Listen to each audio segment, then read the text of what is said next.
Chapter 1141. She still couldn't ascertain what Tang Wuliang's exact cultivation rank was, but the fact of the matter was that he had defeated 4 mechas with his physical strength alone, so no matter what his martial soul was, he certainly wasn't someone to be scoffed at. Mo Lan was well aware of how sensitive Tang Wuliang's current identity was, so she didn't tell anyone that Tang Wuliang was a past Shrek Academy disciple. As such, Little Bai was oblivious to all of this. All she knew was this was a powerful guy, more so than she had imagined, and that he seemed to be a decent opponent. Tang Wuliang returned to Mo Lan's side in a very natural manner before giving her a reassuring smile. He then stood beside her in an innocent manner, as if he hadn't been the one who had just destroyed those 4 mechas. The police force converged onto the scene, and they were far less well equipped than the soldiers from before. Even so, they represented the law and order of the entire bright city, so their presence still had great symbolic importance. All of the police officers were given a fright at the sight of the 4 demolished military mechas. Soon, a high-ranking police officer caught sight of Mo Lan, and he quickly rushed over. Are you all right, Miss Mo Lan? What happened here? Mo Lan appraised him with a cold and enraged expression as she replied. These soldiers barged into this cafe to detain a so-called criminal suspect under broad daylight without any arrest warrants. On top of that, they used military weaponry to threaten the general public, and they even deployed these mechas in the end. All I want to ask is, who gave them the right to do this? Are taxpayers paying for their weapons so they can turn around and aim those weapons at the very hands that feed them? The unruly actions of the military have already posed a threat to the harmony of the entire Federation, and I demand that you launch an exhaustive investigation into this. Sweat immediately began to appear on the forehead of the police officer. It was quite clear that a major incident had just taken place, and Mo Lan's demands made his job even more difficult. He was naturally aware of the fact that Mo Lan was a Dou faction representative, and that even though she was quite young, she was already an extremely well-respected and supported figure in the Dou faction. She had a strong sense of justice to begin with, and following the deaths of all of her loved ones from the Holy Spirit cult terrorist attack, she no longer had qualms or inhibitions. As such, following the parliamentary reform, she had led from the front during multiple clashes with the Eagle faction, garnering extensive support from veteran parliament members of the Dou faction in the process. However, the other side was not someone that he could mess with, either. This was the military that they were talking about here. How could a mere police force stand up against the might of the military? If he couldn't address this issue in a sound manner, then major problems could arise. With all these thoughts racing through his mind, he instantly replied, "We'll be sure to conduct a thorough investigation into this matter, Ms. Mo Lan. For now, we'll detain these soldiers and take them back to the police station." Mo Lan nodded in response. "I'll be keeping tabs on this situation, so please inform me as soon as any new developments arise." "Yes."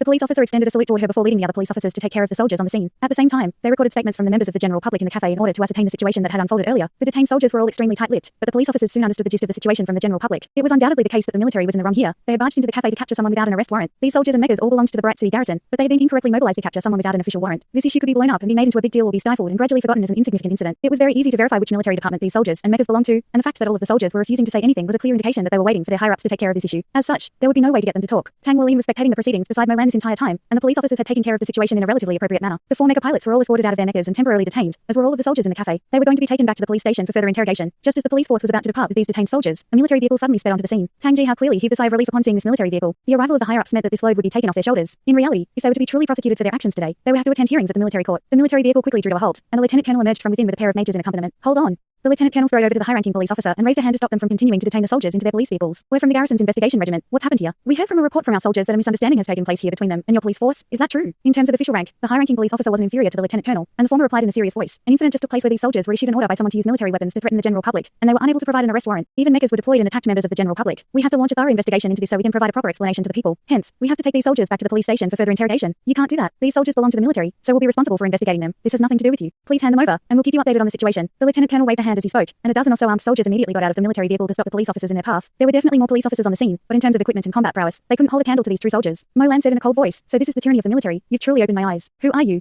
The lieutenant colonel glanced at her with furrowed brows. Mo Lan replied in an indifferent voice, "I'm nobody. I'm just an ordinary member of the general public. Does that make me unworthy of speaking the truth?" The lieutenant colonel harumphed coldly. "We're here on official military duty. All unrelated personnel must vacate the scene right away or you'll be regarded as an enemy of the military and punished accordingly." Mo Lan couldn't help but burst into laughter upon hearing this. This was the perfect opportunity for her. She had always been trying to find some leverage against the military in order to bring the Eagle faction down a notch. Little Bai raised an arm and began to take photographs of everything with her sole communicator. "What are you doing? Taking pictures is prohibited." The lieutenant colonel reacted very quickly and immediately discovered what Little Bai was doing. A major lunged toward Little Bai while raising a hand to make a grab for her arm. Little Bai harumphed coldly as her left hand shot forth like lightning, and the major gave a muffled groan as he was forced back a few steps. He then looked down at his palm to find that an insignia had already been imprinted there. The insignia consisted of a series of small words, and upon closer inspection, he discovered that the words were Central Federal Guard Bureau. His expression immediately changed drastically upon seeing this. He was well aware of what the Central Federal Guard Bureau did. They were elite powerful beings who were responsible for ensuring the safety of important federal parliamentary officials. One had to at least be a 5-ring sulking before they could enter this guard bureau, and at the same time, they had to at least be purple mecha pilots. Of course, they could also be battle armor masters. The fact that someone from the Central Federal Guard Bureau was here was a clear indication of the status of the woman who had just spoken. "How dare you attack members of the military?"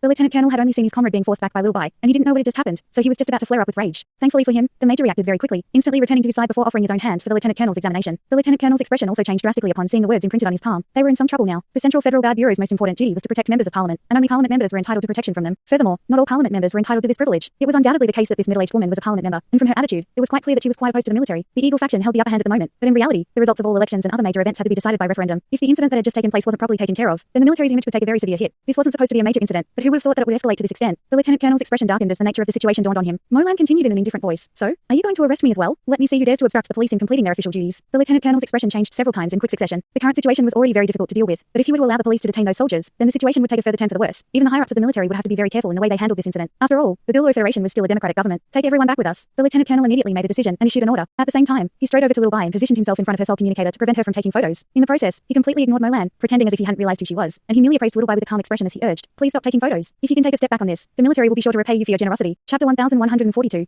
Little Bai's expression changed slightly. Get out of my way. The lieutenant colonel appraised her with a cold expression and refused to move a single inch. Little Bai took a step to sidestep him, and he immediately followed suit. Little Bai's brows furrowed slightly as she turned toward Mo Lan. As a member of the Central Federal Guard Bureau, she had a great level of autonomy when Mo Lan came under threat, but there was no direct threat to Mo Lan's safety at the moment, and this was quite a high-ranking military official, so she was still rather wary of him. As such, she wouldn't be able to do anything in this situation unless she received an explicit order from Mo Lan. Is the military free to do whatever they want and oppress people as they please? Right at this moment, a clear voice suddenly sounded, immediately following which a hand appeared on the lieutenant colonel's shoulder. The lieutenant colonel turned his head and was greeted by the sight of a handsome face. Just as he turned to look at this man, he was stunned to discover that his pupils had suddenly turned vertical. Even as a six-ring soul emperor, he was instantly struck by an overwhelming sense of fear that made all of his fine hairs stand up on end. He was then dragged off to the side, unable to offer even a single shred of resistance. The horror in his heart was making his entire body tremble slightly, and even though Tang Wulin was only laying a hand on his shoulder without exerting any force, he still didn't dare to do anything reckless. Little Bai was still taking photos, and at this point, a confrontation between the military and the police force had already ensued. Under normal circumstances, the high-ranking police officer would perhaps turn a blind eye and let things slide, but he couldn't do that here. With Mo Lan present to supervise the proceedings, he would most likely be out of a job tomorrow if he dared to let the soldiers go. Stop. The high-ranking police officer stood in the way of the soldiers. However, these soldiers only took orders from their direct superiors, and the soldier walking at the forefront of the group raised his soul laser gun before swinging the butt of the weapon toward the police officer. The order he had received was to recover the detained soldiers. Everything else would wait until later. However, the high-ranking police officer was no slouch, either. Light flashed from his body, and 4 soul rings rose up from beneath his feet. He caught the butt of the soul laser gun with one hand before throwing the soldier off to the side. All of the soldiers instantly aimed their weapons at him, and it seemed that the situation could spiral out of control at any moment. Stop.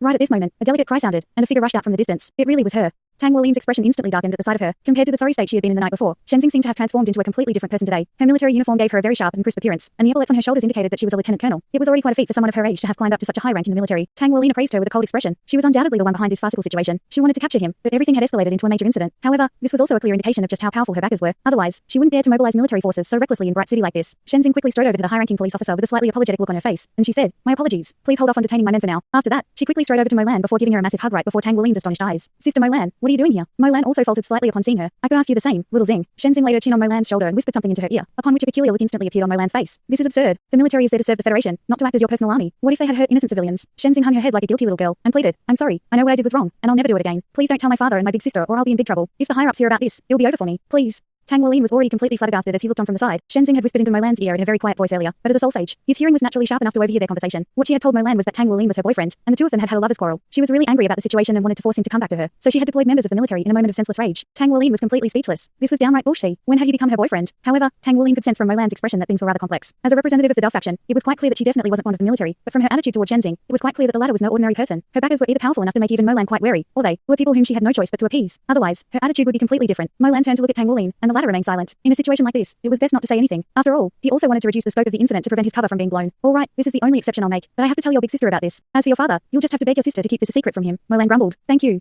You're the best, Sister Lan." Shenzing was ecstatic, and she latched onto Mo Lan's arm before swinging it from side to side. Mo Lan could only heave a resigned sigh in response. "You really are a little troublemaker. It's a pity." She was clearly referring to how it was a pity that she couldn't use this incident as leverage against the military. Now that Mo Lan had agreed to let things slide, everything else flowed very easily. The police force was more than eager to release the soldiers in question, and the military also cleared up the scene before departing as quickly as they could. Shenzing stood beside Mo Lan and glowered at Tang Wulin with an enraged expression, thinking to herself that no good situations could arise with him involved. She was furious that she had been caught abusing her power by Mo Lan. The key behind Tang Wulin's discovery lay in the cigarette salesman who had passed by him in front of the cafe. The Shen family controlled an enormous information network, and this network included all of the traveling salesmen in the city. Shenzing had posted a picture of Tang Wulin on the internal information network, and the entirety of Bright City was searching for him. As such, the salesman instantly reported his presence to her after seeing him outside of the cafe, and that was what led to this situation. Shenzing had actually already been here for a while. She was hoping to remain in the shadows and observe the situation while Tang Wulin was captured, but she didn't think that he would be able to take care of formmakers with his bare hands so easily. She then caught sight of Mo Lan, and she was naturally aware of Mo Lan's attitude toward the military. The situation was threatening to spiral out of control, so she had no choice but to rush out and mediate. "It's all your fault." Shenzing mouthed a silent accusation at Tang Wulin. Tang Wulin could tell what she was trying to say by reading her lips, and he turned his head away while putting on his wide brim hat, completely ignoring her in the process. Shenzing was instantly infuriated as she began to imagine what she was going to do to him if he ever ended up in her hands. However, he seemed to have become even more handsome than before, and an additional facet had also appeared in his character. As someone who had lived all her life in a military family, she was very sensitive toward the demeanor of a soldier, and she could sense a familiar disposition from Tang Wulin that was akin to that of her father and grandfather. She didn't want to admit this, but she knew that Tang Wulin was only burrowing deeper and deeper into her heart. "You can go back now, but don't do something so willful and reckless again," Mo Lan said to Shenzing in a resigned manner. Shenzing stuck out her tongue and pointed at Tang Wulin. "Can I take him back with me?"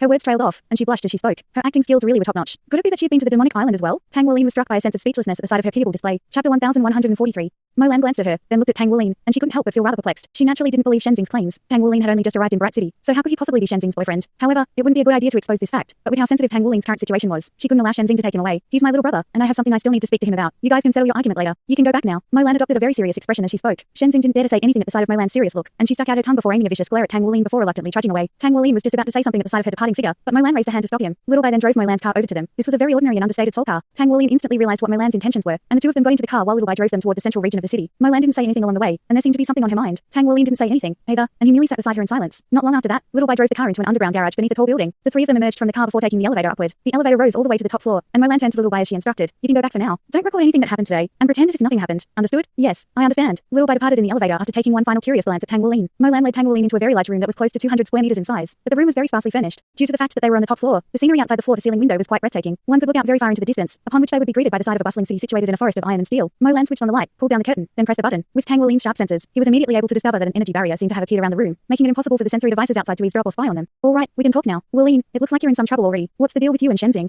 It was already quite remarkable that she had managed to repress her curiosity for so long. Tang Wuling heaved a resigned sigh in response. It's a long story. I met her by chance. He gave Mo Lan a brief recount of his military training stint on the demonic island, and how he had abducted Shenzing on the North Sea Legion, as well as their last meeting just the night before. Mo Lan listened very carefully to his words, and in the beginning, her brows had been tightly furrowed. However, her expression then began to relax, and at the end, she was already looking at Tang Wuling with a suggestive smile on her face. So that's the gist of the matter. Why are you looking at me like that? Tang Wuling was growing rather embarrassed under her suggestive gaze. Mo Lan couldn't help but burst into laughter. I thought your cover had been blown and that you've been targeted by the military already, but who would have thought that it's just a matter of love? That makes sense. This little brother of mine is so handsome and powerful. Which woman wouldn't fall in love with you? How about you accept her feelings? Shenzing is quite an outstanding girl, and even though she comes from a powerful family, there has never been any controversy or reports of misconduct surrounding her. Her family is very strict, so something like this has most likely never happened before. And the fact that she was willing to go to such great lengths to capture you is an indication of just how much of an impact you've had on her. Tang Wuling wore a resigned expression as he replied, "Please don't make jokes at my expense. How can I possibly be with her? I already have someone I love. By the way, from your interactions with her, it seems like you're somehow related to her family." Mo Lan nodded and heaved a faint sigh. I would have much rather encountered anyone else from the military than her. That would have given me the opportunity to instigate an anti-military rally. At the very least, that would hamper the influence of the military to a certain extent. However, I can't do that to the Shen family. In reality, the military isn't a completely tightly knit unit. After so many years of development, there have been many major families who have planted their members in the military, thereby essentially staking a partial claim in the federal military. These major families have established their own areas of control that are very difficult to shake, and even the federal government wouldn't dare to encroach upon their authority for no good reason. After all, any politician who wishes to rise to power would require the support of these families. Tang Wuling's heart stirred slightly upon hearing this. Are you saying that the Shen family is related to the Dou faction? Mo Lan nodded in response. There are 5 major families in the military, one of which is the Shen family. They're also the only family that supports our Dou faction, and the current head of the family, who is also Shenzing's grandfather, is one of the federal military's main advisors, as well as a general. He's one of the 3 most powerful military officials, ranking alongside the commander-in-chief and head of the Federal General Armament Department. The Shen family's sphere of influence mostly lies in the North Sea Legion, as well as in the Bright City Garrison, and they're a very powerful family. During our Dou faction's time in power, it was all thanks to the Shen family that we didn't fall prey to the dirty tactics the Eagle faction used to target us in secret. The Shen family stands for justice and champions peaceful development, which is directly concurrent with our ideology. Furthermore, the Imperial Sun Moon Soul Engineer Academy stands behind the Shen family, and under these circumstances, even I have no choice but to let things slide. Otherwise, if the Shen family were to be dealt a heavy blow as a result of this incident, then the entire Dou faction would be severely impacted. Tang Wuling was enlightened upon hearing this explanation. It was no wonder that Mo Lan had let Shenzing off the hook and given up on this opportunity. Are the other 4 major families in the military all supporters of the Eagle faction?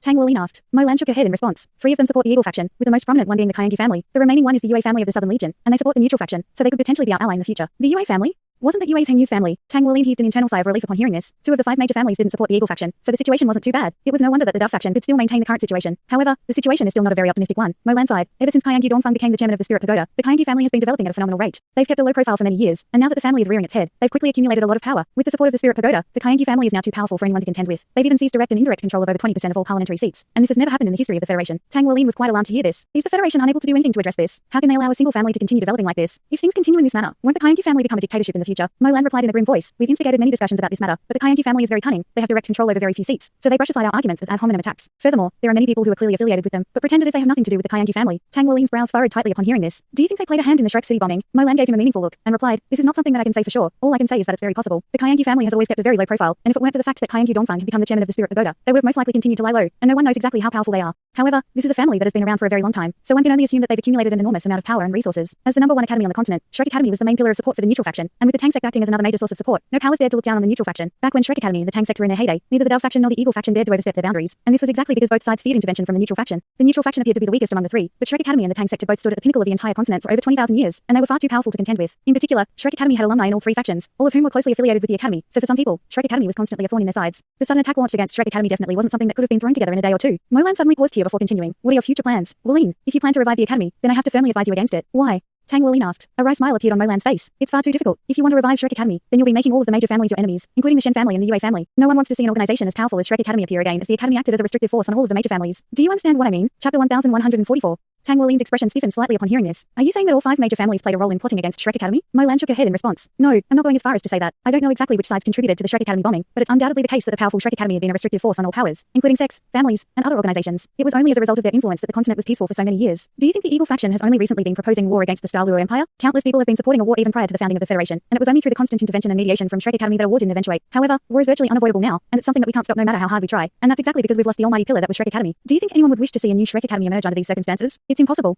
If you revive Shrek Academy, you'll be facing all 5 major families, the Spirit Pagoda, and the Holy Spirit Cult, any one of which is enough to crush you into nothingness. It's just too difficult. I understand what you're thinking and feeling. As the current leader of Shrek's 7 monsters, it's your duty and responsibility to revive Shrek Academy, but can you at least promise me that you won't do anything reckless before you accumulate a vast amount of power? I've lost too many loved ones and people who are close to me. I don't want you to follow in their footsteps. Tears began to well up in Molan's eyes again as she spoke. Tang Wuling had always known that reviving Shrek Academy would be an extremely difficult task, but he didn't think that it would be this difficult. It was just as Molan had said, if he wanted to rebuild Shrek Academy, then he'd be facing opposition from all of the major powers on the entire Douluo continent. None of those powers wanted to see Shrek Academy make a resurgence, and that was the main issue that he had to face. However, was he supposed to give up just because it was difficult? As the leader of Shrek's 7 monsters, he had to do this no matter what. However, Molan's words had at least given him a much-needed reality check, warning him against doing anything reckless before he had made ample preparations. Even if the Federation were to wage war against the Dou Spirit Empire and the Douluo Empire, it would not be a suitable opportunity for him to reveal the fact that he was reviving Shrek Academy. He still had to do things in the shadows. Don't worry, sister, I won't do anything rash until I have absolute confidence in my own abilities, and I'll be sure to grow and develop at an even faster rate. Tang Wuling held onto Molan's hands, and his heart throbbed with pain at the sight of her teary eyes. Molan had once had a happy family, yet she was now all alone. He had to restructure his thought process, and it was also imperative for him to accumulate power in the shadows. Only after receiving sufficient support would he be able to create a stable foothold for Shrek Academy following its revival. Tang Wuling then inquired Molan about the current political situation on the continent, particularly about the military's current plans to instigate wars. Molan had quite an extensive understanding of the military's current plans, and she knew that troops were being mobilized toward the North Sea Legion base and the East Sea Legion base. It was undoubtedly the case that the Douluo Federation was the most advanced among the 3 continents when it came to soul weapon development, and as soul technology had progressively improved over the years, modern wars were no longer affairs that could be decided based on who had the most number of troops. At the same time, the Federation was also prioritizing the construction of giant battleships. Soul fighter aircrafts could already be used in long-range battle, but an extremely long supply line had to be ensured in order to facilitate the invasion of another continent. As such, these giant battleships were being constructed to transport fighter aircrafts, as well as to ferry supplies over to alternate continents, and they were going to be extremely important weapons in the upcoming wars to be waged against the Dou Spirit Empire and the Douluo Empire. Everything was progressing at a rapid rate, and according to Molan's estimations, all of the preparations would be completed in about a year, following which war would inevitably break out. Even if the Federation is going to start a war, aren't they going to address their internal affairs first? What if the Holy Spirit Cult wreaks havoc within the Federation once the war commences? A wry smile appeared on Molan's face. This is one of our main arguments against the Eagle faction's war proposal. However, the Holy Spirit Cult is far too cunning and secretive, and we have no way of attacking them without receiving any concrete leads. The Eagle faction's opinion is that we can't allow the Holy Spirit Cult to throw off the plans of the entire Federation. The Eagle faction currently supports research into spatial exploration, and they've also expressed strong support toward research and development into spaceships and aircrafts. However, at the same time, they state that if we want to engage in spatial exploration and find alternate planets that are suitable for human habitation, that endeavor would require a vast amount of resources. At present, the entire continent is extremely short on resources, and there are no superfluous resources available to be used for research and development beyond the resources required to satisfy the basic operation of the Federation. In contrast, the Douluo continent and Dou Spirit continent are very rich in resources, so war is mandatory for the development of the entire human race, as there's no way that the other 2 empires would be willing to hand over their resources to us. As such, they proclaim that only by uniting the Douluo, Stark and they better develop soul technology, thereby forging a stable foundation for us to venture into outer space. Tang Wuling was rendered speechless upon hearing this. He had to admit that the Eagle faction presented quite a compelling case. However, if a war were to break out, then the first victims would be the general public. The Douluo Empire and Dou Spirit Empire were also filled with humans, just like the Douluo continent. Regardless of the outcome of the war, humanity would be the biggest loser. Molan continued with a wry smile. The Eagle faction had received some support from the neutral faction, as well as majority support from the general public. After all, this war will take place on foreign land, so it won't impact our people too much. This is the main reason behind their willingness to support the Eagle faction. Tang Wuling's brows furrowed tightly upon hearing this. What a short-sighted way of thinking. The Holy Spirit Cult was able to destroy Shrek City, so they're clearly capable of laying waste to any city. Instead of addressing such a major internal threat, they're considering invading other continents. This is downright absurd. Molan sighed. The prospect of reaping profits has blinded everyone. Nothing anyone says can change everyone's mind now. This war is essentially inevitable. The Eagle faction has stated that the Battle God Hall and Spirit Pagoda will work together to guard the Federation against the Holy Spirit Cult. Furthermore, they've expressed a high level of confidence in their own abilities, and they're willing to take full responsibility if further terrorist attacks from the Holy Spirit Cult were to arise. So we're unable to raise any counter-arguments. Tang Wuling asked, does the Dou faction have any effective plans to target the Eagle faction? Molan shook her head in response. We don't have anything decisive at the moment. We can only protect the power that we currently hold. This is why I had no choice but to back down in the face of the Shen family. Wuling, you have to realize that the power of a single person is far too insignificant. Even if you can become the most powerful being in this world someday, you'll still only be one man. So please don't do anything reckless. Tang Wuling nodded in a serious manner. I understand.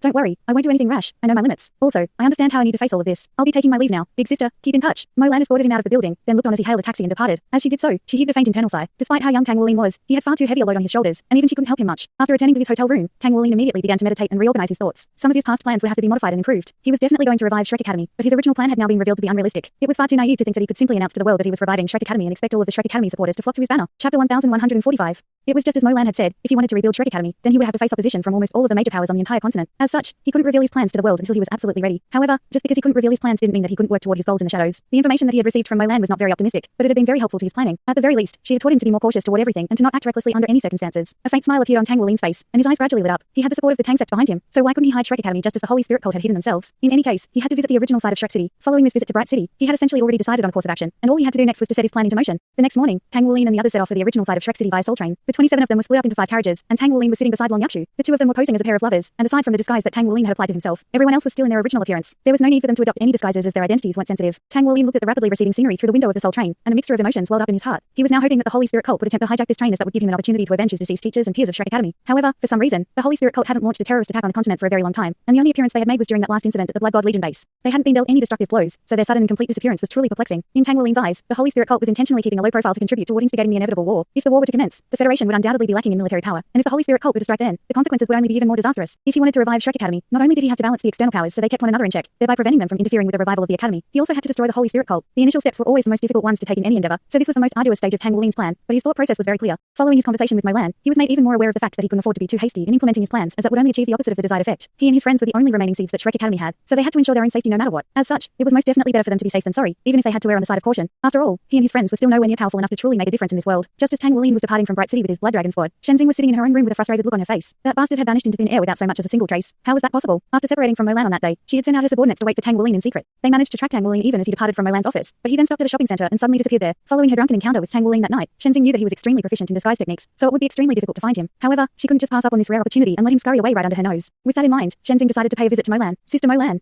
Shenzing walked into Mo Lan's office before making her way over to Mo Lan's desk with a smile on her face. You again? What do you want now? Oh, that reminds me. I forgot to tell your sister about what you did. Let me give her a call now. She began to reach for her soul communicator as she spoke. Shenzing hurriedly rushed around Mo Lan's desk and latched onto her hands. Please don't. Seeing as you already forgotten, then just let it remain forgotten. Hee. I came here because I have a favor to ask of you. Mo Lan shot a glance at her. What do you need? A resentful look appeared on Shenzing's face. It's still about that bastard. He suddenly disappeared just because we had a disagreement. Otherwise, how could I have been so impulsive as to send military troops after him? Do you know where he went? I'm looking all over the place for him. Mo Lan appraised her with a hint of a smile on her face. Is he really your boyfriend? Zinger, you're a good girl, and our families are very close. So tell me the truth. What's going on between you and him? Actually, let me ask you two simple questions first. Do you know his name? Do you know who he is? Shenzing faltered slightly before she replied. He's from Shrek Academy. Of course I know who he is. What do you? Her voice abruptly trailed off, and she suddenly realized that Mo Lan and Tang Wulin most likely share a very special relationship. Mo Lan heaved a faint sigh. Zinger, there are some people that you should never approach. I can tell that you like him, but if you fall in love with someone like him, it could very likely affect your entire life, and the impact can only be a negative one. Even your family won't agree for you to be with him. I'm sure you know what happened to Shrek Academy. If you really want what's best for him, then don't tell anyone that you saw him in Bright City. His identity is very sensitive, and there are many people who are currently looking for him, most of whom do not have his best interests in mind. Shenzing's brows furrowed slightly. What do you mean? Mo Lan sighed. I can't elaborate much more than that. All I can tell you is that he's not good for you, and that pursuing him will very likely completely ruin you. This is not a path that you should take. No, I don't believe you. Besides, I don't really like him. Shenzing stomped her foot as an enraged look appeared on her face. He told you everything, didn't he? Mo Lan appraised her with an intense gaze. What do you think? Shenzing became even more furious upon hearing this. Where is he? I have to see him and interrogate him in person. A gentle look appeared in Mo Lan's eyes at the sight of Shenzing's frustrated display. She stood up and stroked Shenzing's hair as she said, I've been through this stage of my life, so you can't hide your feelings from me. You've fallen in love with him, right? Forget him. He's like poison to you, silly girl. Do you know how heavy a responsibility is weighing on his shoulders in the wake of Shrek Academy's destruction? Just this responsibility alone could crush him if he's not careful. He doesn't have time to be bogged down by a relationship. Besides, your identity is quite sensitive. How will you face your grandfather, your father, and your sister if something were to happen between the two of you? If an important member of the Shen family such as yourself were to marry someone from Shrek Academy, your relationship could destroy your entire family. Don't you see the severe implications behind all of this? This is definitely not something that you can face on your own, so give up on him. There's no way for you two to be together, so forget him and live your life. No. Shenzing suddenly yelled. She bit down on her lower lip, and tears were already swimming in her eyes. I have to find him. I have to find that bastard and kill him. I have to exact my revenge. I. She began to back away from Mo Lan as she spoke before abruptly turning and running away. Mo Lan shook her head in a resigned manner as she looked on at Shenzing's departing figure. This little brother of hers was simply far too attractive to the opposite sex, even if he didn't do anything to garner this attraction. Indeed, even she would be attracted to him if she were 10 years younger. His looks and abilities were both impeccable and formed a hopelessly alluring package. Come to think of it, he had proclaimed he already had someone that he loved, and Mo Lan couldn't help but wonder who it was. After a brief moment of contemplation, she decided that she had to tell Shen Yue about this. She and Shen Yue had been close friends ever since they were children, and their families were also very close with one another. After that, they grew up and went their separate ways, and it was undoubtedly the case that Shen Yue was more exceptional than her in their younger days, but that didn't affect their friendship at all. This was why she regarded Shenzing as her own little sister. Shen Yue, it's me. There's something that I have to tell you about, Zinger. At the Bright City Garrison Command Center, Shen Yue put down her soul communicator with a dark expression on her face. She had actually already figured out from a long while ago that there seemed to be something going on with her little sister. Something had been off about her even back at the North Sea Legion base, and following her return to Bright City, her situation seemed to have only worsened. She was naturally aware of Shenzing's alcohol problem, and she had scolded Shenzing many times due to this issue. However, Shenzing had burst into tears and told her that she was suffering from severe insomnia and couldn't sleep without relying on alcohol, and that she was on the verge of a mental breakdown. Chapter 1146. As such, she had no choice but to allow Shenzing to do as she pleased. After all, she wasn't displaying any issues in any other areas, and she was only becoming more and more outstanding following her stint in the North Sea Legion. She had even reached the sulking stage, and with her powers, it would be very difficult for anyone to pose a threat to her even if she were in an inebriated state. Shen Yue naturally firmly believed Mo Lan's words. Could it be that kid was the root cause behind her sister's severe insomnia? That handsome face surfaced in Shen Yue's mind. It was a young man with a pair of bright eyes who was perpetually calm and collected, even in the face of the entire North Sea Legion. Shen Yue didn't know who he was, but she had done some research into him following the event. Even though Mo Lan had refrained from telling her his name, she still had a good idea of who he was. That man was most likely Tang Wulin, the leader of the current generation of Shrek's 7 monsters. But how was he still alive? He didn't perish during that bombing. According to all sources, he was in Shrek Academy at the time. Even Mo Lan was oblivious to the fact that she had unintentionally revealed to her good friend that Tang Wulin was still alive. It was precisely because Shen Yue was aware of Tang Wulin's identity that she currently wore such a dark expression. Her sister really had fallen in love with someone extremely troublesome. What had he come to Bright City for? What was he going to do next? His importance to Shrek Academy was a clear indication of his future goal, and she definitely couldn't allow Shenzing to get involved with him. Ask Lieutenant Colonel Shenzing to come and see me. I don't care where she is. I have to see her within an hour. She definitely couldn't allow Shenzing to continue to do as she pleased. This was an extremely important matter, and she had to nip the bud before something happened. High-speed soul trains really did live up to their reputation of being the most convenient modes of transportation. A safe and smooth journey passed, and Tang Wulin and his companions arrived in Heaveno City. That's right, they could only take the train to Heaveno City as the transport network of Shrek City had also been destroyed during the bombing, and no one had displayed any intention of rebuilding it. Heaveno City seemed to have made a good recovery. Everything had returned to normal in the antiquated city, and it was displaying many of the special characteristics of the ancient times on the Douluo continent. The Blood God Legion soldiers were clearly very curious about this place as most of them had never been anywhere aside from the Legion base, let alone seen an antiquated city like this one. Long Yakshu was one of these people, and she was occasionally looking around with a curious look on her face. Tang Wulin asked everyone to disperse and maintain a certain distance from one group to another in order to avoid attracting attention. He was very familiar with Heaveno City, and besides, the current Blacksmith Association headquarters was situated here. Let's find a place to stay first. Yakshu, I'll leave that to you. Senior disciple brother, are you familiar with Heaveno City? Tang Wuling asked as he turned to Arahang. Arahang rubbed his own large bald head. I have some recollection of the place. Tang Wuling continued. Then please give Yachu a hand. She's never been here before. I have some things that I have to take care of, and I'll contact all of you via cell communicator later. He then turned to leave, and Jiang Wuyu couldn't help but complain. This guy's getting more and more irresponsible. He's hardly ever around nowadays. Shut up. Long Yakshu turned to glare at him. Jiang Wuyu shrugged in a resigned manner and sighed. This is blatant discrimination. Long Yakshu ignored him, and after a brief conversation with Arahang, she led everyone further into Heaveno City. Tang Wuling got on a soul taxi and quickly arrived at the place that he was most familiar with in Heaveno City. He dialed a number on his soul communicator, and the call was quickly connected. Wuling. Zhenhua's voice sounded from the other end. It's me, Uncle Teacher. I'm back. Are you at the headquarters? Tang Wuling gave a brief account of his current situation. Zhenhua was silent for a moment before replying. I'm here. Come on up. Make sure we go through the back door. 5 minutes later, Tang Wuling appeared in Zhenhua's office, and as soon as he entered the office, he was greeted by a familiar figure. Not only was Zhenhua there, his teacher, Mu Chen, was also present. Teacher, Uncle Teacher. Tang Wuling stepped forward and began to extend a bow, only to be prevented from doing so by Mu Chen. Mu Chen smiled and asked, the Golden Dragon King in that Star Battle.net Interfederation competition was you, right? Tang Wuling nodded in confirmation. Mu Chen approved. Not bad. You definitely did me proud. Your powers have probably almost outstripped mine. Have you been neglecting your forging, though? Zhenhua chuckled. I can answer that in his stead. Not only has he not fallen behind in his forging, he's also about to outstrip you soon in that area. Oh. How do you know that? Mu Chen asked. Zhenhua smiled and replied, Yaling called me yesterday and complained that I was keeping secrets from him by not telling him about this exceptional disciple of mine. Apparently, this disciple's name is Gu Yue, and he's already displayed a level of forging ability that's very close to the standard of an 8th rank blacksmith. Am I wrong to say that he's about to outstrip you soon? 8th rank? You're already close to that level. Mu Chen was given quite a shock upon hearing this. He was an 8th rank Saint Blacksmith himself, and he was naturally aware of just how difficult it was to progress to the 8th rank. As such, how could he not be surprised to hear about Tang Wuling's rapid development? Tang Wuling replied, I'm only just beginning to approach that level. I made another breakthrough in my spiritual power recently, so my understanding of metals has become clearer. He was actually feeling a little guilty as in reality. He had indeed been slacking off in his forging during his time at the Blood God Legion. His forging skills had improved partially due to his breakthrough to the spirit domain realm, but also because he was now being blessed by the entire Douluo continent plane, thereby allowing him to gain an elementary understanding of the paramount laws of heaven and earth. This was reflected in his forging, and only then was he able to improve so quickly. However, it would require a lot of further refinement for him to truly reach the 8th rank. In any case, this is fantastic news. I certainly wasn't wrong about you. An 8th rank blacksmith in just his 20s. Ha ha ha. Mr. President, are you envious? Even with Mu Chen's steadfast personality, he couldn't help but reveal a smug display. Zhenhua grumbled. Are you trying to say that you were solely responsible for nurturing Wuling to this level? Didn't you hear me earlier? He told Yaling that he was my disciple. He didn't even mention you. At the time, Tang Wuling had told Yaling that he was Zhenhua's disciple to make his story more plausible. Don't try to drive a wedge between us. It's not going to work. At the end of the day, my disciple is still my disciple, so you can just be envious all you want. Mu Chen wasn't going to fall for his tricks. Zhenhua harumphed coldly before turning to Tang Wuling. Wuling, why have you come here? Don't get conceited just because you've made some forward strides. You should be aware of what you have to face in the future, and that your current powers are far from sufficient to take on the monumental task ahead of you. Tang Wuling nodded in response. I understand, Uncle Teacher, but it's about time I began to do some preparatory work. I'm not naive enough to think that I can revive Shrek Academy right away, but I have to work toward that direction. I have to learn more about everything on the continent, including the circumstances surrounding all of the major powers and organizations, as well as how much power our Shrek Academy can draw upon. On top of that, I also have to familiarize myself with the state of the Tang sect, and that will all require time. Hence, I decided to come back, and I'm planning to pay a visit to the original side of Shrek City. A slightly dejected look appeared on his face as he spoke, and the images of Atlas Douluo's final moments reflexively surfaced in his mind. Zhenhua nodded and said, times are different now compared to in the past, so you have to be extra careful. Even our association isn't completely safe. What are you going to do after you go to Shrek City? I want to hear your plans. Tang Wuling replied. After that, I'm going to continue to improve myself and contact all of the sources of power that I can draw upon and use. Rest assured, I won't do anything reckless, and I'll be sure to notify you before I do anything big. Chapter 1147.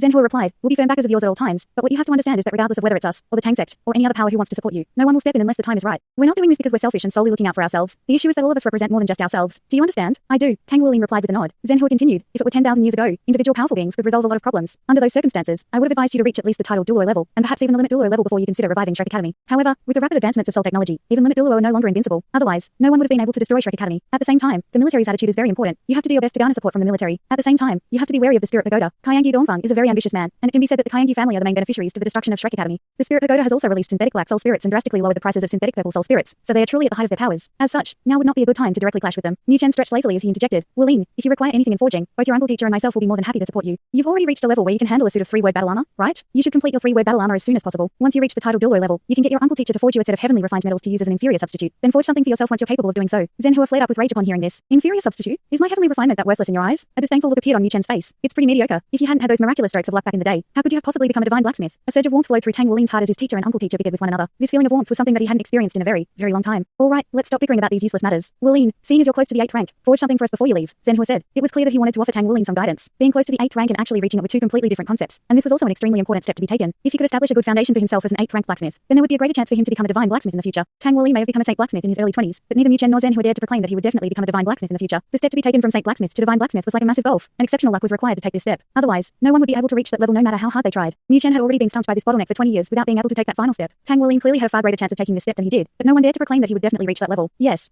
Zhenhua's private forging room was undoubtedly the most high-end one in the entire Federation. It was completely isolated from the outside world, and only in the forging room could one hear the sounds of forging. The room had also been reinforced to the highest level, and it could be said that this was Tang Wuling's favorite place. Just the uncommon metals that lined the entire wall were extremely appealing to him. Some of the uncommon metals that Zhenhua had here were ones that he had only seen in pictures elsewhere, and they were all priceless treasures. Only a divine blacksmith like Zhenhua could get his hands on such precious metals. A faint smile appeared on Zhenhua's face at the sight of Tang Wuling's intense gaze. If you can reach the divine blacksmith level, I'll give you everything here, including this entire forging room. How about that? Really? Tang Wulin's eyes immediately lit up. As a seasoned cheapskate, the prospect of being able to inherit so many precious things was an extremely alluring one to him. Furthermore, some of these uncommon metals couldn't even be bought with money. On top of that, Zhenhua's forging bench was constructed from soul-refined metals with a layer of heavenly refined metals on its surface. Even a full force attack from a limit Douluo may not be enough to destroy it. For a low-grade or mid-grade blacksmith, a forging bench of this caliber wouldn't be much different from a normal forging bench. However, for Saint blacksmiths and above, such a forging bench could improve their success rate by at least 10%. Almost all Zhenhua's heavenly refined metals had been forged here, so one could only imagine just how valuable this forging room was. Its value could not be measured in monetary terms. Don't fall for his sly tricks. He's willing to give you everything here, but he's also going to offload all of his responsibilities onto you. Besides, this place belongs to the Blacksmith Association, so it's not even his to give. Mu Chen hurriedly cautioned. Zhenhua turned to glare at him in an enraged manner. Why are you sabotaging me? I offered this position to you, and you didn't want it. You can't dissuade someone else from taking it. Mu Chen smiled, and replied, I've already gotten what I wanted the most. You've already made your choice, so there's no use regretting it. A wry smile appeared on Zhenhua's face. I've been regretting my decision for several decades now, but what good will that do? It's not like we can go back to the past. Besides, even if I were given a second chance, I'd probably make the same choice anyway. This is just a product of my personality. There's no use lamenting over spilled milk. Tang Wulin scratched his head, and said, Uncle Teacher, if I inherit your forging room, do I have to become the president of the Blacksmith Association? Zhenhua smiled, and asked, Don't you think it's about time I found a successor for myself? Don't worry, I know you have a lot of responsibilities on your shoulders, so I won't force you to constantly stay at our association. However, you have to at least be the president on an in-name basis.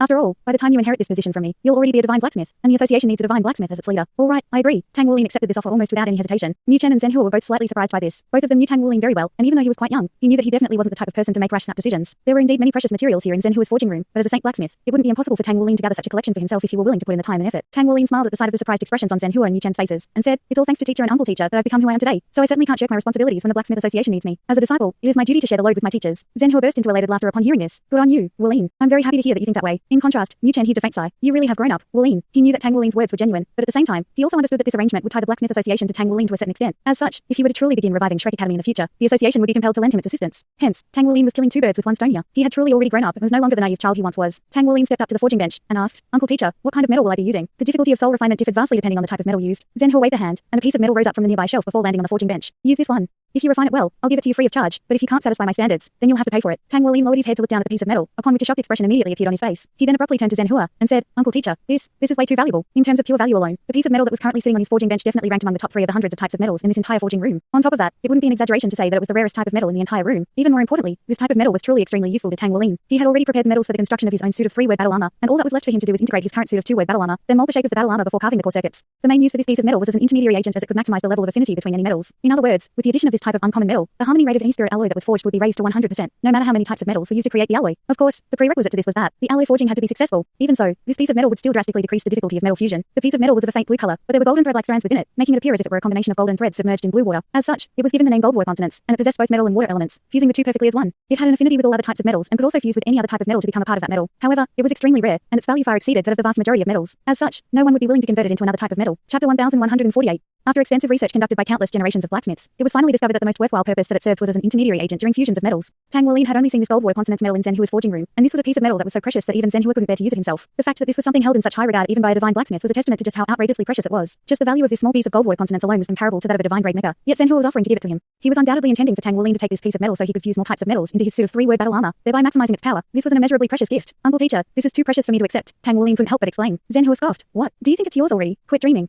If you want gold water consonance to act as an intermediary agent between soul refined metals, you'll have to soul refine it first. It's the most fickle and unpredictable metal, so it won't be that easy for you to soul refine it. If it weren't for the fact that it's impossible for this piece of metal to be heavenly refined, I wouldn't be generous enough to offer it to you. Gold water consonance couldn't be heavenly refined. This was the first time that Tang Wulin had heard of this. But then again, it made sense that only a divine blacksmith was aware of this information, as only he had the ability to attempt to heavenly refine gold water consonance. Gold water consonance was extremely precious, and anyone who came into possession of it would undoubtedly regard it as a treasure of immeasurable value. Those who possessed it and wanted to have it heavenly refined were undoubtedly all beings who stood at the pinnacle of the entire continent, so they naturally weren't going to leak this information to lower the value of gold water consonance. You can begin now. If you can successfully soul refine it, then it's yours. Otherwise, you'll have to pay for it, or I'll be taking it back, Zhenhua said in a serious manner. All right. Tang Wulin didn't make any further attempts to turn down this offer. Gold water consonance really was something that was extremely useful to him. Originally, he had planned to only fuse 4 types of metals into his suit of 3-word battle armor, but he could now add at least 2 additional types of metals. He had already decided on the 2 additional types of metals that he was going to use, and alloys constructed from 6 types of metals were extremely rare, even among suits of 4-word battle armor, so that would definitely enhance his future suit of 3-word battle armor to an extreme extent. With the addition of gold water consonance, his chances of success would be increased significantly, and he could also drastically improve the harmony rate between the metals, thereby forging a strong foundation. If he could attain such a suit of 3-word battle armor, he was confident in his ability to combat a titled Douluo, even if they were also a 3-word battle armor master. After shifting the gold water consonance to the center of the forging bench, Tang Wulin didn't immediately begin to forge it, nor did he begin to calcine it. Instead, he slowly closed his eyes and used his spiritual power to sense the piece of metal. After reaching the spirit domain realm, his spiritual power was virtually a substantial force, and it spread itself over the piece of gold water consonance, thereby allowing him to glean the metal's special characteristics and unique properties. Zhenhua and Mu Chen were standing not far behind him, and Mu Chen failed to sense anything, but a hint of astonishment suddenly flashed through Zhenhua's eyes. As a divine blacksmith, his combat prowess couldn't compare with the most powerful titled Douluos, but his spiritual power was not inferior to that of any titled Douluo. It was impossible for anyone to complete heavenly refinement without spirit domain realm spiritual power as a foundation, and one of the major factors behind his ascension to become a divine blacksmith was his brilliant spiritual power aptitude. As such, in the instant that Tang Wulin released his own spiritual power, Zhenhua immediately sensed his virtually substantial spiritual power, as well as its ability to perfectly integrate itself with the outside world. These were all clear indications confidence that he had already reached the spirit domain realm. Within a certain area, spirit domain realm spiritual power is capable of generating a domain-like effect, thereby allowing one to sense the most minute of details. No wonder he managed to improve so quickly. His spiritual power has already reached this level. This is incredible. Zhenhua couldn't help but nod in approval, and he became even more confident that Tang Wulin would be able to become a divine blacksmith in the future. A faint smile appeared on his face, and he made a hand gesture to Mu Chen. Initially, Mu Chen was still oblivious to what Zhenhua was trying to convey, but after Zhenhua communicated something to him via voice transmission, Mu Chen's eyes immediately widened.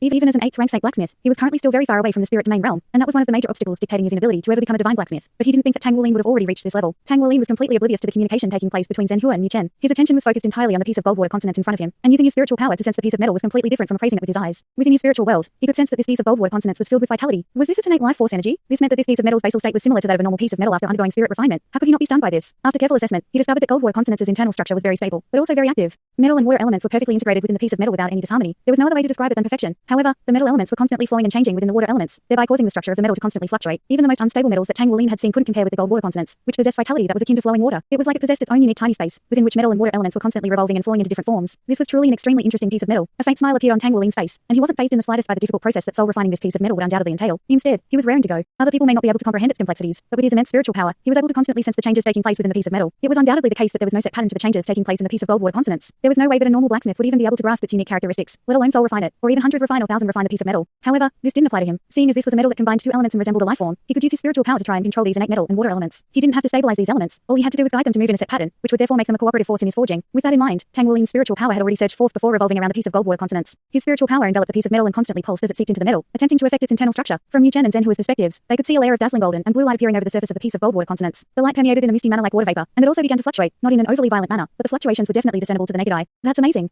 Mu Chen couldn't help but praise Tang Wulin internally. He was naturally also capable of refining gold water consonance through his own method, but he definitely couldn't replicate what Tang Wulin was doing. Just Tang Wulin's ability to directly influence this piece of metal with his spiritual power alone was beyond the realm of his capabilities. Tang Wulin's smile widened, and he suddenly opened his eyes. Two beams of substantial purple light abruptly shot forth from within his pupils. This was none other than his purple demon eyes. Purple demon eyes provided him with a spiritual attacking ability, as well as a method to significantly enhance his eyesight. But at the same time, it was also a spiritual power training method. Tang Wulin wasn't able to reach the highest level of the purple demon eyes, but after his spiritual power reached the spirit domain realm, his purple demon eyes had already reached the 3rd level. Purple demon eyes had a total of 4 major levels: surveillance, totality, mustard seed, and boundlessness. Chapter 1149. After reaching the 3rd mustard seed level, Tang Wulin was already able to control his own spiritual power as if it were an extension of his own body. At the same time, he was able to see extremely minute things with his eyes. At this moment, his purple demon eye's spiritual power was gushing forth at full force and almost instantly enveloped the entire piece of metal. Faint light began to emanate from the surface of the gold water consonance, and in the face of the external stimulus from his purple demon eyes, it began to emit a buzzing sound. All of a sudden, brilliant blue and golden light erupted, illuminating the entire forging room into the same 2 colors. Tang Wulin raised both of his hands at the same time, and his pair of soul-refined heavy silver hammers appeared. From a material perspective, these forging hammers definitely weren't exceptional. Heavy silver was one of the most ordinary types of uncommon metals. However, these heavy silver hammers had been with him ever since he had first begun his forging journey, and he had refined them with his own blood, so it could be said that they were connected to him both in heart and in spirit. They had improved alongside him and were the forging hammers that had the greatest synergy with him. Gentle light was emitting from the surfaces of the 2 hammers, and it was as if the heavy silver had sprung to life. Tang Wulin didn't even bother to calcine the piece of gold water consonance before his heavy silver hammers came crashing down toward it. Clang, clang. The heavy silver hammer struck the gold water consonance, and the blue and golden light emanating from the piece of metal instantly brightened even further, striking the onlooker with a sense of disorientation. The heavy silver hammers in Tang Wulin's hands also lit up in the instant that they came into contact with the piece of metal, dazzling with scintillating light while releasing a high and mighty sense of pressure. In essence, heavy silver wasn't a metal of the same caliber as gold water consonance. In fact, there was a massive disparity between the levels the 2 metals were on. However, Tang Wulin's heavy silver hammers had already been soul refined, and they were able to instantly exert superiority over the gold water consonance. His heavy silver hammers fell one after another in a profound manner, and under the illumination of the hammer's silver light, as well as the effect of Tang Wulin's spiritual power, the blue and golden light emanating from the gold water consonance faltered slightly. Rotate. Tang Wulin abruptly roared, and in that instant, even Zhenhua and Mu Chen's hearts jolted in response. It was as if the blood within their bodies had begun to circulate in a much more violent manner. Both of them possessed soul cores, and the soul power around their soul cores abruptly began to circulate in a frenzied manner as well, causing a layer of faint soul power light to emanate from their bodies. What kind of ability was this? Both Zhenhua and Mu Chen were feeling quite flabbergasted. They were definitely vastly experienced and knowledgeable individuals, yet never had they encountered anyone who could affect other people's soul power through their voice alone. While it was indeed true that neither of them had their guard up, Zhenhua was a titled Douluo, and Mu Chen was also only one step away from that level. It was quite clear that Tang Wulin was inferior to them when it came to soul power alone, yet he was able to affect their soul power with just a single word. What kind of fearsome ability was this? It was undoubtedly the case that Tang Wulin had grown at a far faster rate than they had anticipated during the few months that they'd been apart. Immediately thereafter, an even more peculiar scene unfolded. The light emanating from the gold water consonance, which had originally faltered and become more sluggish, suddenly began to revolve more quickly again in the aftermath of Tang Wulin's abrupt roar. The light began to revolve like a vortex, and in the beginning, the rotation of the blue and golden light was rather uneven. However, the trajectories of their rotation quickly began to overlap, and the 2 different colors of light began to combine in an even manner. This was not a forging technique being employed by Tang Wulin. Instead, it was the effect of a unique innate ability of his, Dragon's Might. His spiritual power was an integral part of the intimidation effect of his Dragon's Might. As Tang Wulin attained his martial soul true body and progressed to the spirit domain realm, his Golden Dragon King innate abilities had also been awakened. The addition of Dragon's Might and Dragon's Repulse to his repertoire had significantly enhanced his powers, and at the same time, these 2 innate abilities were applicable in any type of battle. Tang Wulin raised his heavy silver hammers, and a faint smile appeared on his face. His hammers fell once again, but they seemed to be descending at a very slow speed. When his heavy silver hammer struck the gold water consonance again, a concentrated string of clangs that was stacked on top of one another immediately rang out. Even with the stacked hammers effect, it was impossible to be able to deal so many hammer blows at once. Zhenhua could clearly see that in that instant, Tang Wulin had flicked his wrists to inflict 3 consecutive hammer blows in rapid succession. In addition to the stacked hammers effect, this resulted in 9 hammer blows, which equated to a total of 18 blows when taking both hammers into account. This wasn't a particularly remarkable technique. Even some spirit refinement level blacksmiths were capable of dealing 3 hammer blows in rapid succession as Tang Wulin had just done. However, the fact that he had applied this technique to a piece of gold water consonance made it quite noteworthy, as this was an indication that he had to be extremely confident. He had to have completely grasped the special characteristics of the metal before executing this technique, and even a blacksmith of Mu Chen's caliber wouldn't use this type of forging technique lightly on a piece of gold water consonance, particularly not when this technique was also going to be combined with the stacked hammer's special effect. Mu Chen was just about to open his mouth to say something, yet right at this moment, a burst of dazzling light suddenly erupted forth. Golden and blue seemed to have instantly fused as one in that instant, forming a blue and golden pillar of light that rose up into the air. The forging room was tall enough to allow the light to reach its apex without hitting the ceiling, and it rose up all the way to over 10 feet in height. The blue and golden light was extremely dazzling and filled with vitality, and it was as if it were attempting to fill this entire world. First grade thousand refinement with spirit. Mu Chen and Zhenhua looked on in a flabbergasted manner, and the former nudged the latter with his elbow, as if to ask, can you do that? The higher the light rose following the completion of thousand refinement, the higher the caliber of the thousand refinement completed. Just a single foot of light was an indication of first grade thousand refinement, and it had to be one of a very high standard as well. Generally speaking, the limit for most metals was 5 feet of light. It was undoubtedly the case that gold water consonance was a metal of a high enough caliber to break through this limit, but both Mu Chen and Zhenhua were well aware of just how difficult this metal was to forge. This type of metal was filled with vitality and could even be described as cheeky and mischievous, so it was very difficult to even complete first grade thousand refinement on it, let alone thousand refinement with spirit. Zhenhua had a rather peculiar look on his face, and he glowered at Mu Chen before nodding his own head as a silent confirmation that he was indeed also capable of this. As a divine blacksmith, he was indeed capable of completing thousand refinement with spirit on a piece of gold water consonance, yet this was only a partial truth. If he wanted to replicate what Tang Wulin had just done, then the preparatory work that he would have to complete in advance, and the forging time expended would have to at least be twice that of Tang Wulin. This meant that when it came to thousand refinement of gold water consonance, even a divine blacksmith like him was inferior to Tang Wulin. Mu Chen was unaware of the information that Zhenhua had withheld, and a sheepish look appeared on his face. He didn't have the ability to accomplish this, so he was naturally feeling a little disgruntled. Zhenhua quickly turned back to appraise Tang Wulin with an intense unblinking gaze.